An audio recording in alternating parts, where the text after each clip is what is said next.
여러분 안녕하세요. 채널 CMO의 TJ입니다. 자, 금융 데이터 산업 첫 번째 회사입니다. SPGI, 스탠다드 앤 푸어스 글로벌. 많은 분들이 스탠다드 앤 푸어스는 들어보셨을 거예요. 국가 신용등급 매기는 회사기도 하고, 그 다음에 S&P 500 때문에 굉장히 많이 익숙한 회사인데, 대부분의 사람들이 그냥 지수 만드는 회사, 신용평가 등급 매기는 회사, 요 정도까지만 알고 있는 것 같아요. 근데 S&P 글로벌은 세계 금융경제뿐만 아니라 실물경제까지 두루 다루는, 어떻게 말하면 데이터 인프라 기업이라고 할 수 있고, 투자 관점에서 보면 단순히 지수 회사가 아니라 글로벌 경제의 OS 같은 회사. 그러니까 우리가 PC 쓸 때 윈도우스 통해서 인터넷에 접속하잖아요. 금융경제나 실물경제에 투자하기 위해서는 반드시 S&P 글로벌을 거쳐가야 된다. 다시 말하면 투자의 길목을 딱 잡고 있는 회사, 이렇게 볼 수가 있을 것 같아요. 그리고 지금은 많은 투자자들이 AI나 데이터 센터 관련된 종목에 다들 돈을 놓고 있잖아요. 그런 산업들이 핫하니까. 하지만 S&P 글로벌 이 회사는 수십 년째 꾸준히 우상향을 해왔던 회사고, 배당도 계속 늘려왔던 대표적인 배당 성장주예요. 그래서 제 생각에는 여러분이 주식 투자하실 때 뭐 성장주도 다 좋은데, 이런 S&P 글로벌 같은 회사 적당한 자리에서 잘 잡으면 평생이 편해지지 않을까. 괜히 잡다구리한 배당주 이런 거 안 사도 이 S&P 글로벌 종목 하나로 모든 게 다 해결되는 이런 급의 회사라고 생각을 해요. 자, 그럼 S&P 글로벌이 어떤 과정을 거쳐서 지금의 모습으로 성장을 했는지, 그리고 왜 하필 지금 제가 이 S&P 글로벌에 주목을 하고 있는지 연역부터 살펴보겠습니다. S&P 글로벌은 진짜 오래된 회사예요. 170년. 우리가 지금 알고 있는 S&P 글로벌이라는 회사는 1941년부터 스탠다드 앤 푸어스라는 이런 사명으로 불리게 된 거였고, 1941년 전까지만 해도 푸어스라는 회사하고 스탠다드라는 회사가 각각 따로 있었어요. 이 회사가 41년도에 합병해서 지금의 이 S&P 글로벌이 된 건데, 미국이 서부 개척 시대에 철도 산업이 굉장히 핫했고, 인류 투자 역사상 대표적인 투자 버블로 꼽혔던 이 철도 산업 투자, 이 시기에 이 푸어스라는 회사가 철도 회사들의 재무 정보와 신용 보고서를 출판하는 이런 일을 했다고 합니다. 그러니까 S&P 글로벌은 설립 당시부터 신용 평가를 했던 회사다. 신용 보고서를 발간했던 회사다. 이렇게 볼 수가 있어요. 이렇게 기업들의 신용 평가를 해왔던 회사가 2000년대 들어서 굉장히 많이 바뀌게 됩니다. 지수를 개발하면서. 그렇다고 신용 평가를 했던 회사가 지수를 만든 게 굉장히 생뚱만든 사업은 아닌 거죠. 신용 등급을 매기려면 어차피 기업은 분석을 해야 될 테고, 이 분석된 회사 중에서 튼튼한 회사를 모아서 지수를 만들었을 테니까. 대표적으로 S&P 500 같은 경우는 나스닥이나 뉴욕 스탁 익스체인지에 상장되어 있는 튼튼한 회사 500개 모아놓은 거, 이런 개념인 거잖아요. 아무튼 2000년도 이전에는 단순히 신용 등급만 매겼던 회사가 2000년도 이후에 지수를 만들면서 금융 데이터 산업과 리서치 산업으로 발을 넓히게 되죠. 그러면서 점점 데이터 기업의 성격을 가지게 됩니다. 자, 그렇게 성장을 해오다가 2016년도에 지금의 사명인 S&P 글로벌로 사명을 변경하고 모회사인 매크로 힐로부터 분리 독립을 합니다. 매크로 힐은 아마 아시는 분들은 아실 거예요.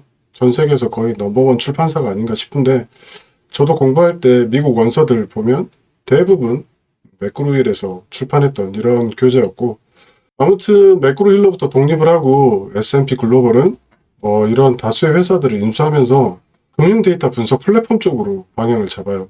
지금이야 너도 나도 AI 하니까 많은 분들이 AI 익숙하지만, 이미 2010년도 후반부터 AI 쪽에 집중을 했고, 여기 보시면 캔쇼라는 거 있잖아요. 이 캔쇼라는 AI 솔루션을 가지고 직접 지수도 만들어요. 그러니까 AI가 이미 지수를 만들어서 이 지수를 블랙록 같은 대형 자산운용사에서 로열티를 부고 사용해서 금융상품을 만들고 있고, 실제 여기에 우리들이 투자를 하고 있어요. 그러니까 S&P 글로벌이 만드는 지수를 보면 S&P 500 같은 경우는 굉장히 대형 회사들이잖아요.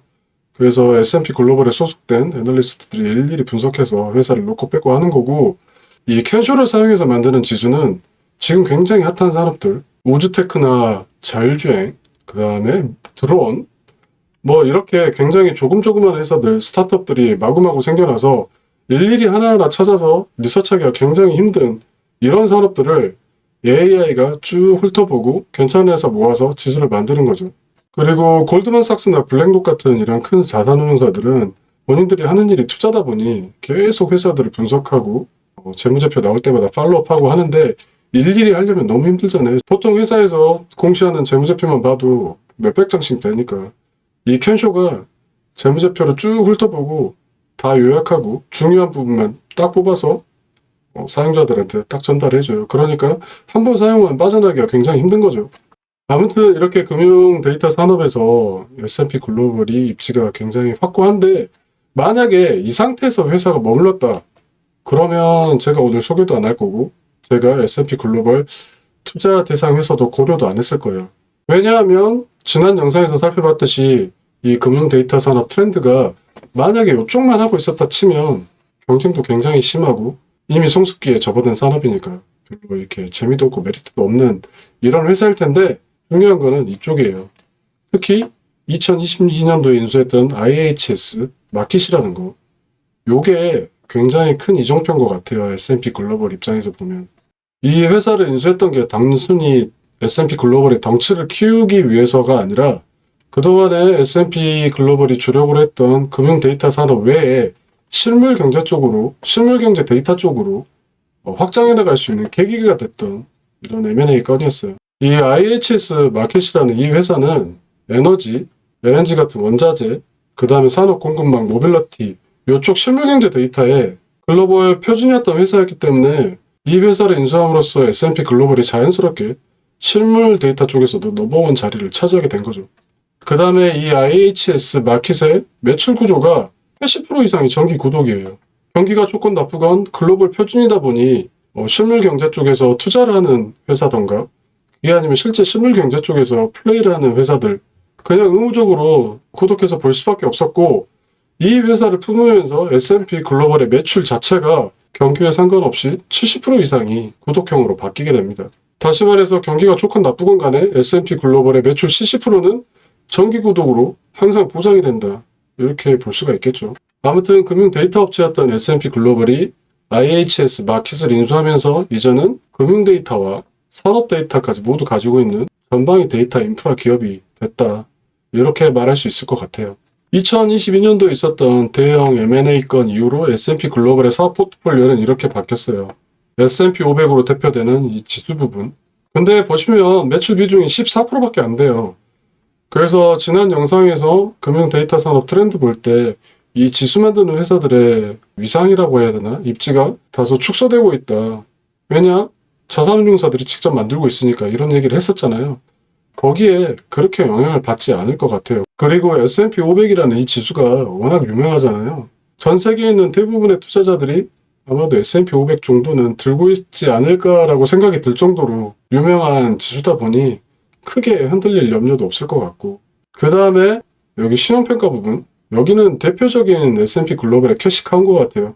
글로벌 3대 신용평가 기관 있잖아요. PT, S&P 글로벌, 무디스 이 회사들은 신용평가 산업 내에서 업력도 굉장히 길고 신뢰도 굉장히 높은 회사다 보니 지금 이 신용평가라는 이 사업 자체가 거의 글로벌 국가나 글로벌 회사들을 대상으로 한 권력하고 똑같다고 보고 이 영역은 계속 꾸준히 유지가 되겠죠. 자, 그리고 중요한 게 2022년도에 인수했던 HS 마켓 이후로 사업이 이렇게 늘었죠.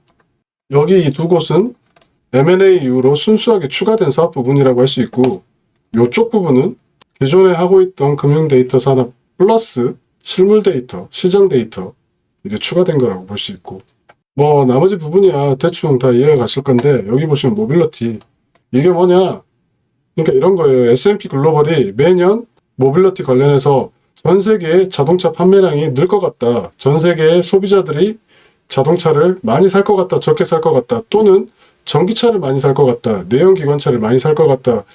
이런 리서치 페이퍼를 이렇게 쫙 발간을 하면 완성차 회사들이 그 자료를 사보고 한 해 얼마나 생산할지를 결정하고 전략을 세워요. 그리고 완성차 업체들이 이 전략을 세우고 나면 그 밑에 딸려있던 부품 회사들 있잖아요. 부품 회사들도 거기에 맞춰서 부품을 만들겠죠. 뭐 부품 회사뿐이겠어요. 자동차 안에 들어가는 전장이나 텔레메틱스, 반도체를 만드는 그런 업체들도 완성차들이 차를 한 해에 얼마나 만들지 그 자료를 보고 또 생산 계획을 잡을 거잖아요. 이런 차량 부품 제조사나 완성차 제조업체뿐만 아니라 자동차 보험업체들도 마찬가지겠죠. 한 해에 자동차가 특정 국가에서 어느 정도 보급될 것 같고 추가로 그러면 우리 보험사가 추가되는 자동차의 몇 퍼센트를 보험 고객으로 확보할 수 있을 것 같으니 우리가 자동차 사고율이나 이런 거를 계산해서 보험금을 어느 정도로 책정하면 되겠네. 이런 결정도 결국은 S&P 글로벌이 발간한 모빌리티 자료를 근간으로 해서 나오게 될 거예요. 단순하게 지금 이 영상을 만들면서 생각한 산업이나 업체들만 해도 이렇게 많은데 실제로는 얼마나 많겠어요. 그런 업체들이 이 자료를 다 갖다 쓰니 이 매출이 엄청나겠죠. 특히 요즘 모빌리티 쪽이 굉장히 핫하잖아요. 그래서 지금은 이쪽 매출 비중이 한 10%밖에 안 되는 것 같은데 앞으로 이쪽 매출 비중이 계속 늘어날 것 같다. 이런 합리적인 판단이 듭니다. 자, 그럼 S&P 글로벌의 경쟁 우위를 보면 요건데 이쪽 그냥 읽어보시면 앞에서 다 언급했던 내용을 좀 더 간략하게 요약해 놓은 거고 정말 궁금하시면 또 영상을 멈춰놓고 한번 보시면 될 것 같습니다. 진짜 읽어볼 시간도 없다. 시간도 안 깝다. 그런 분들은 요것만 보세요. 요것만 봐도 충분할 정도로 좋은 회사다. 뭐 그런 내용입니다. 자, 그럼 이렇게 좋은 회사 주가 한번 볼게요. 주가를 보시면 이렇게 생겼습니다. 주봉이고요. 거의 계속 우상향 하다가 조금 조정받고 다시 또 우상향하고 아무튼 이 회사는 그동안 계속 우상향 해왔던 회사고 지금 보시면 여기 이 지점 있잖아요. 이 구간. 제가 봤을 때 이 구간이 가장 최근 박스권으로 보이는데 얼마 전에 굉장히 조정을 많이 받았다가 이제 막 다시 회복을 해서 올라가고 있는 중이거든요. 그래서 지금 이 지점 있잖아요. 여기를 돌파해서 지지하는 데 성공하면 다시 또 우상향하는 이런 모양이 이어지지 않을까라는 생각이 들어서 지금 S&P 글로벌을 한번 보는 게 좋겠다. 이런 판단이 들었던 거예요. 뭐 그렇다고 제가 S&P 글로벌 무조건 사라는 게 절대 아닙니다. 그냥 이런 회사 있으니까 한번 고려해 보셔라. 한번 참고해 보셔라. 한번 분석해 보셔라. 이런 얘기입니다. 자, 저는 여기까지 S&P 글로벌 마무리하고요. 저는 다음 시간에 아이스로 찾아뵙겠습니다. 감사합니다.